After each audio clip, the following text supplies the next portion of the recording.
Vamos começar falando de uma coisa que é extremamente importante, que eu acho que quem mora de Sena Madureira adiante deve estar dizendo assim, ajoelhado nesse momento, diz assim, graças a Deus, ontem o ministro dos Transportes, o Renan Filho do governo Lula, anunciou 600 milhões de reais para reconstrução, recuperação da nossa BR-364. Você está vendo imagem desse absurdo ao longo dos últimos anos, relegado ao abandono, sem recurso.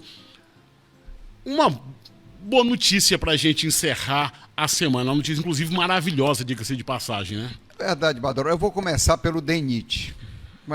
Por quê? Porque os engenheiros do DENIT são meus amigos. Amigos e irmãos.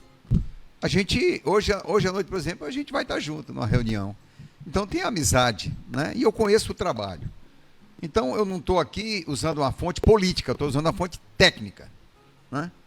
O pior orçamento da história do DENIT foi nos 4 anos do governo que passou. Aí tem gente que se ofende. Não, mas o Bolsonaro, você pode amar o Bolsonaro. Minha mulher ama o Bolsonaro, é louca por o Bolsonaro. Mas durante 4 anos, a bancada federal do Acre e o presidente Bolsonaro não investiu uma ruela na BR-364. São números, né? São números. O Carlos né? Moraes, que eu acho que ainda está como superintendente, porque ainda não foram nomeados os superintendentes, ele várias vezes, inclusive, parabenizado publicamente, porque ele sempre nos atendeu. E ele dizia o seguinte, dizia, Carlos, isso a gente não tem dinheiro. Ele me disse isso ao longo desses últimos anos, dezenas de vezes. Não tem dinheiro. Eu conversei com o Tiago Caetano. O Tiago Caetano tem uma posição clara, política, de direita. Né? Apoiou o presidente Bolsonaro e tudo, mas comentou comigo, Astério, foi o pior orçamento que teve, agora está sendo o melhor da história do DENIT. Aqui para o Acre, o melhor da história. Quer dizer, e talvez até o Tiago seja indicado para o cargo de superintendente, e seria, né, a melhor indicação. Eu não estou falando de política. Qualificado tecnicamente. Isso, né? a melhor indicação hoje, aqui, para o DENIT, seria o Tiago Caetano, independente de quem está indicando. O Petecão, é o PT, o PT não gosta dele, não interessa. Não interessa, o Tiago Caetano seria o nome mais qualificado para isso. E claro, a bancada federal foi lá, né, recebeu a notícia e todo mundo correu para a rede social, porque o político, Adoro, ele vive da imagem. E ele precisa passar a imagem, justificar que está ganhando o salário dele, os vencimentos dele. Então foram lá. Só se esqueceram, acho, de falar, olha, Gladson, você também. Aí eu escrevi a coluna. Né? Eu queria entrar nessa seara mais uma vez. Esse cidadão Gladson Câmara, ele que tem uns atrapalhos ao longo da sua carreira política, ao longo do governo, isso não se nega. Em algumas coisas, às vezes, mete os pés pelas mãos, às vezes fala, às vezes promete o que não vai cumprir, mas diga-se de passagem. De besta, o Gladson só tem o nome, né? Só tem a cara, porque... Ou nem isso, né? Nem o andar. Porque, meu amigo, ele foi o primeiro governador a dizer assim, Lula... Parabéns. Parabéns. Vem cá, meu... E ele foi... Não, é interessante. Levou uma castanha, levou a uma... Mas olha só, ele foi claramente, publicamente Bolsonaro. Ele foi Bolsonaro, o Gladson fez campanha Bolsonaro. Mas na hora, o PP Bolsonaro estava compondo o governo com o Ciro Nogueira no Gabinete Civil. Mas na hora que encerrou o processo... que não, já ele ganhou, desceu do palanque. Ele desceu do palanque, parabenizou o Lula, vou me encontrar com o presidente, foi lá, levou umas castanhas. Na primeira ida, ele já pediu dinheiro para 367. Né? Então, quer dizer, é mérito dele também. Não, tem gente que diz que não, é só do Lula, porque o Lula e tal. Eu até escrevi hoje, faz um L do Lula, mas faz do Gladson também. Pô. E outra coisa, é burrice, o cara que é governador num estado pobre como o nosso, que depende... e muito dos recursos Amazônia, federais, Rondônia. Brigar com o presidente da República, que quem tem a caneta. Né? E outra coisa, Vadarosa, as pessoas precisam compreender, esse governo do Lula não é um governo do PT.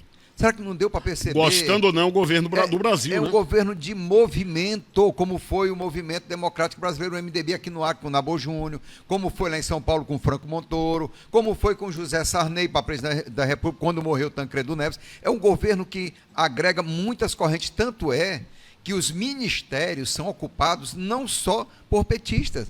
Pelo contrário, o PT está reclamando, O PT está reclamando de espaço, da porque o PT é guloso. O Lula disse não, aqui não. Peraí que agora você... O PT é guloso? De onde é que você tirou isso? Rapaz, pergunta para Gleisi Hoffmann.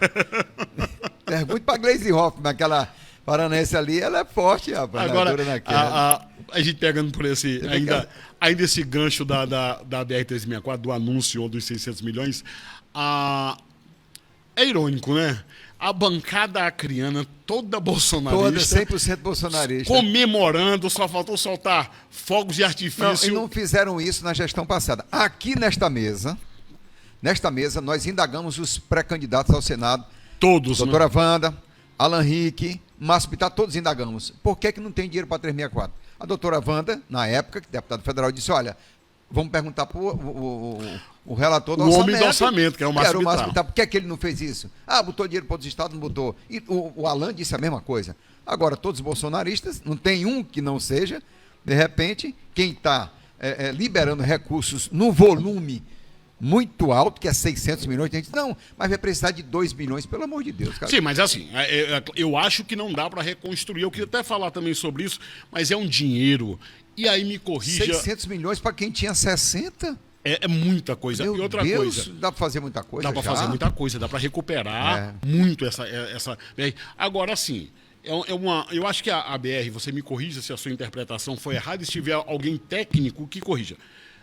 A BR-364, na minha modesta opinião, leiga opinião, ela é um misto de falta de investimento com serviço de má qualidade. Eu creio nisso. Eu acho que dá para a gente fazer agora, a partir de agora, ter uma mentalidade diferente em relação às BR. Fazer um trabalho de qualidade, que seja 1 quilômetro, mas que seja de qualidade. A gente sabe de tudo que envolve a BR, a questão do solo, a questão da dificuldade de material, nós estamos longe, o material é mais caro, mas eu acho que é preciso fazer um trabalho de qualidade. Você concorda? Badaró, eu concordo em partes, porque tem até uma nova tecnologia que o DENIT vai usar para melhorar. Porém, uma estrada como essa, a gente está aqui, a gente está atravessando todos os rios e grandes rios, o Tarauacá, o Envira, o Juruá, o Purus. Quer dizer, então, imagine esses rios da Amazônia, eles quando enchem, o que é que eles fazem? Eles alagam, né? Então, o solo não é bom. A BR-364, quando estava sendo construída, eu ouvi de um engenheiro, ele falou o seguinte, essa estrada nunca vai deixar de precisar de recursos. Ela vai precisar de manutenção, e a manutenção é muito cara. É uma estrada que ela é viável economicamente? Eu acho que não. Agora, a ligação política entre os municípios do Acre tinha que acontecer. Essa é uma estrada, para a gente encerrar esse assunto BR-364, que não pode ser levada pelo contexto econômico. Não, nunca. Você não pode comparar a ligação estradas que ligam Mato A Grosso, 364 Rio de Janeiro. com Cuiabá, Porto Velho Cuiabá, Só Cáceres. que nós temos uma questão social e o governo não pode pensar só É nessa como a ótica energia. da economia. Tem né? energia que está sendo colocada em bairro que não compensa economicamente, mas por uma questão social é obrigado a colocar energia.